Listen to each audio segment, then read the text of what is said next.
Hi guys, ನಾವು ಇವತ್ತು ಗೋಡಿಗೆರೆ ಚಾಮುಂಡೇಶ್ವರಿ ದೇವಿ ಟೆಂಪಲ್ಗೆ ಬಂದಿದ್ದೇವೆ. ನಾನು ಇದು ಮೊದಲನೇ ಸಲ ಬಂದಿದ್ದೇನೆ. ಇಲ್ಲಿ ಯಾವ ಥರ ಇದೆ ಅಂತ ನನಗೂ ಗೊತ್ತಿಲ್ಲ, ನಿಮ್ಗೆ ನೋಡಿ ತಿಳಿಸ್ತೇನೆ.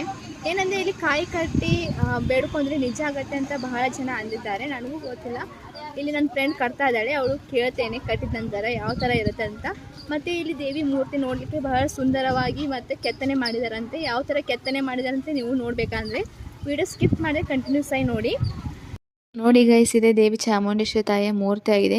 ಏನಂದರೆ ನನ್ನ ಫ್ರೆಂಡು ಆವಾಗಲೇ ಕಾಯಿ ಕಟ್ತೇನಂತ ಅಂತಿದ್ಲಲ್ಲ, ಅದಕ್ಕೆ ಅವಳನ್ನ ಉಪ್ಪಿನ ಸೇವಾ ಕೌಂಟರ್ ಬಳಿ ಕರ್ಕೊಂಬಂದೆ. ನೋಡಿ ಇಲ್ಲಿ ಅಷ್ಟು ಜನ ಇದ್ದಿರಲಿಲ್ಲ ಇವತ್ತು, ಅದಕ್ಕೆ ನನ್ನ ಫ್ರೆಂಡಿಗೆ ಬೇಗನೆ ಕಾಯಿನ್ ಸಿಕ್ತು. ಆ ಕಾಯಿನ್ನ ತೊಗೊಂಡೋಗಿ ಇನ್ನೊಬ್ಬರ ಕಡೆ ಕೊಟ್ಟರೆ ಅವರು ನಮಗೆ ಕಾಯಿಯನ್ನು ಕೊಡ್ತಾರಂತೆ. ಆ ಕಾಯಿನ ತೊಗೊಂಡೋಗಿ ಇಲ್ಲಿ ಕಾಣಿಸ್ತಾ ಇದೆಯಲ್ಲ ದೇವಿ ಚಾಮುಂಡೇಶ್ವರಿ ತಾಯಿಯ ಮೂರ್ತಿ, ಅಲ್ಲಿ ಮುಂದೆ ನಿಂತಿರುವ ಅರ್ಚಕರ ಬಳಿ ಕೊಡಬೇಕು. ಅದನ್ನು ಅವರು ಆಶೀರ್ವದಿಸಿ ಕೊಡ್ತಾರಂತೆ. ನಂತರ ಆ ಕಾಯಿಯನ್ನು ತೆಗೆದುಕೊಂಡು ಬಂದು ಇಲ್ಲಿ ಬಸವಣ್ಣನ ಗದಿಗೆ ಅಂತ ಒಂದು ಮೂರ್ತಿ ಇದೆ. ಇಲ್ಲಿ ನೋಡಿ ಜನ ಎಲ್ಲ ಯಾವ ಥರ ಕಾಯಿ ಕಟ್ಟಿದಾರಂತ. ಇದೆ ಬಸವಣ್ಣನ ಗದಿಗೆ ಅಂತ. ಇದರ ಸುತ್ತ 7 ಸುತ್ತು ಮನಸ್ಸಲ್ಲಿ ದೇವರನ್ನು ಜಪ ಮಾಡುತ್ತಾ ಸುತ್ತಬೇಕಂತೆ. ನಂತರ 7 ಸುತ್ತು ಆದ ನಂತರ ಆ ಕಾಯಿನ ಇಲ್ಲಿ ಬಸವನ ಗದ್ದಿಗೆ ಬಳಿ ಕಟ್ಟಬೇಕು. ನೋಡಿ ಯಾವ ಥರ ಇದೆ ಅಂತ. ಇಲ್ಲಿ ಕಟ್ಟಿದರೆ ನಾವು ಏನೇ ಮನಸಾರೆ ಅಂದ್ಕೊಂಡಿದ್ರೆ ಅದು ನಿಜವಾಗುತ್ತೆ ಅಂತೆ. ಅದರಲ್ಲಿ ಮನದಲ್ಲಿ ಏನಂದರೆ ಯಾವಾಗಲೂ ದೇವರ ಮೇಲೆ ಒಳ್ಳೆಯ ಭಕ್ತಿ ಇರಬೇಕಂತೆ. ನೋಡಿ ಯಾವ ಥರ ಇದೆ ಅಂತ. ನಂತರ ಇದನ್ನೆಲ್ಲ ಮುಗಿಸ್ಕೊಂಡು ದೇವರ ಪ್ರಸಾದವನ್ನು ಸ್ವೀಕರಿಸಿ ನಾನು ನಮ್ಮ ಫ್ರೆಂಡು ಇಲ್ಲಿ ಪರಂಪರೆ ಅನಾವರಣ ಅಂತ ಇದೆ ಅಂತೆ, ಅದು ನೋಡಬೇಕಂತ ಹೋಗ್ತಾ ಇದ್ದೀವಿ. ನೋಡಿ ಯಾವ ತರ ಇದೆ ಅಂತ. ಇಲ್ಲಿ ಏನಂದ್ರೆ ಇಲ್ಲಿ ಪರಂಪರೆ ಅನಾವರಣ ಅಂತ ಒಂದು ಗುಹೆ ಇದೆ. ಯಾವ ತರ ಇದೆ ಅಂತ ನೋಡೋಣ ಬನ್ನಿ. ನೋಡಿ ಇಲ್ಲಿ ಹಳಿ ಕಾಲಿಂದ ಎಲ್ಲ ಪ್ರತಿಭೆಗಳನ್ನು ಚಿತ್ರೀಕರಣ ಮಾಡಿದ್ದಾರೆ. ನನಗಂತೂ ಈ ಒಳಗಡೆ ನೋಡಿದ್ರೆ ಎಲ್ಲ ಬಹಳ ಇಷ್ಟ ಆಯ್ತು. ನೋಡಿ ಹಳಿ ಕಾಲದ ಕುರಿ ಮೇಸರು, ಅಕ್ಕಸಾಲಿಗರು ಎಲ್ಲ ತರನು ಮೂರ್ತಿಗಳನ್ನು ಮಾಡಿದ್ದಾರೆ ಕೆತ್ತನೆ. ನೋಡಿ ಇಲ್ಲಿ ಗುಹೆ ಯಾವ ತರ ಇದೆ ಅಂತ.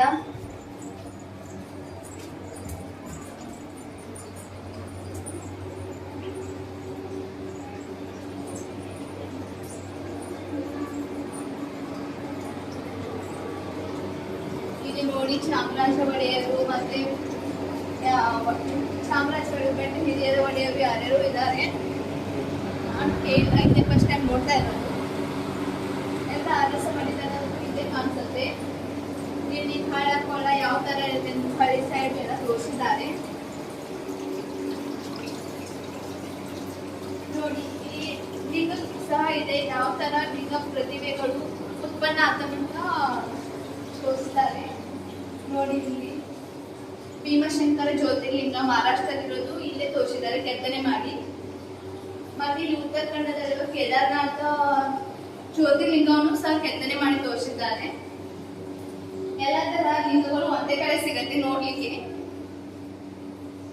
ತಮಿಳುನಾಡು ರಾಮೇಶ್ವರ ಜ್ಯೋತಿರ್ಲಿಂಗ, ಮತ್ತೆ ಮಧ್ಯಪ್ರದೇಶ ಓಂಕಾರೇಶ್ವರ ಜ್ಯೋತಿರ್ಲಿಂಗ, ಮಹಾಕಾಲೇಶ್ವರ ಜ್ಯೋತಿರ್ಲಿಂಗ ಮಧ್ಯಪ್ರದೇಶದ ಎಲ್ಲಾನು ಇಲ್ಲೇ ಇದೆ.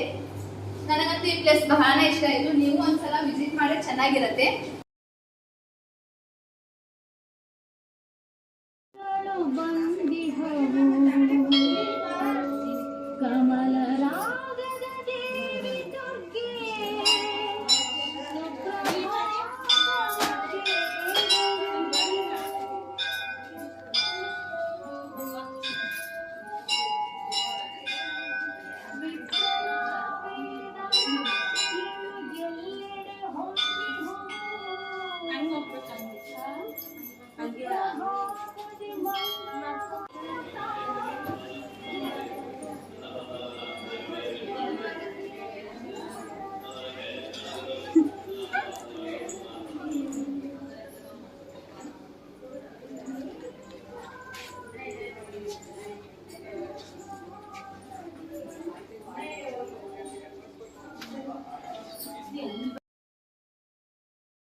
ನೋಡಿ ನೀರೆಲ್ಲ ಹರಿತಾ ಇದೆ. ಹಳಿ ಕಾಲದಿಂದ ಪ್ರತಿಭೆಗಳು ನನಗೆ ಬಹಳ ಇಷ್ಟ ಆಯ್ತು. ಈಗಿನ ಕಾಲದಲ್ಲಿ ಇಂಥ ನೋಡ್ಲಿಕ್ಕೆ ಸಿಗೋದೇ ಇಲ್ಲ. ನಾವು ಇವಾಗ ನೋಡ್ತಾ ಇದ್ರೆ ಇದು ನಮ್ದು ಒಂದು ಒಳ್ಳೆ ಅನುಭವ ಅಂತ ಹೇಳ್ತೇನೆ.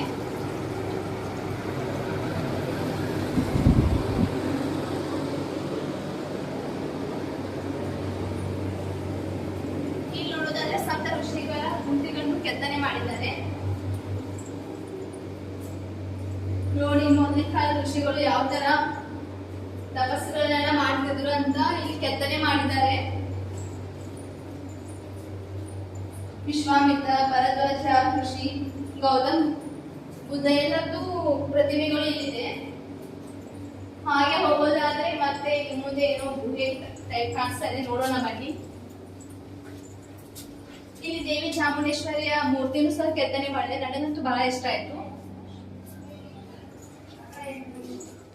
ನೋಡಿ, ಎಲ್ಲ ಬೇಡರ ಕಣ್ಣಪ್ಪನ ಮೂರ್ತಿ, ಸಿದ್ದೇಶ್ವರ ಸ್ವಾಮೀಜಿಗಳು ಮತ್ತೆ ಪುಟ್ಟರಾಜ ಗವಾನುಗಳು.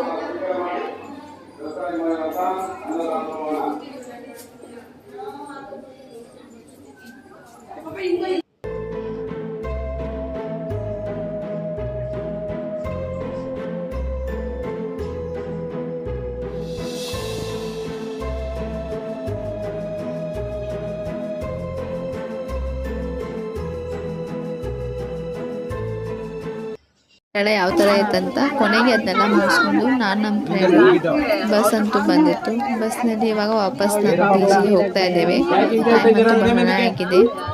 ನೋಡಿದ್ರಲ್ಲ ಟೆಂಪಲ್ ಯಾವ ತರ ಇದೆ ಅಂತ. ನಿಮಗೂ ಈ ಟೆಂಪಲ್ ಇಷ್ಟ ಆದರೆ ಕಮೆಂಟ್ ಬಾಕ್ಸಲ್ಲಿ ಕಮೆಂಟ್ ಮಾಡಿ ಯಾವ ತರ ಇದೆ ಅಂತ ತಿಳಿಸಿ. ಅದೇ ತರ ಕೊನೆಯದಾಗಿ ಹೇಳೋದೇನಂದ್ರೆ ಲೈಕ್, ಕಮೆಂಟ್, ಶೇರ್ ಮಾಡಿ, ಸಬ್ಸ್ಕ್ರೈಬ್ ಮಾಡೋದನ್ನ ಮರಿಬೇಡಿ. ನೆಕ್ಸ್ಟ್ ವಿಡಿಯೋಗಾಗಿ ಕಾಯ್ತಾ ಇರಿ.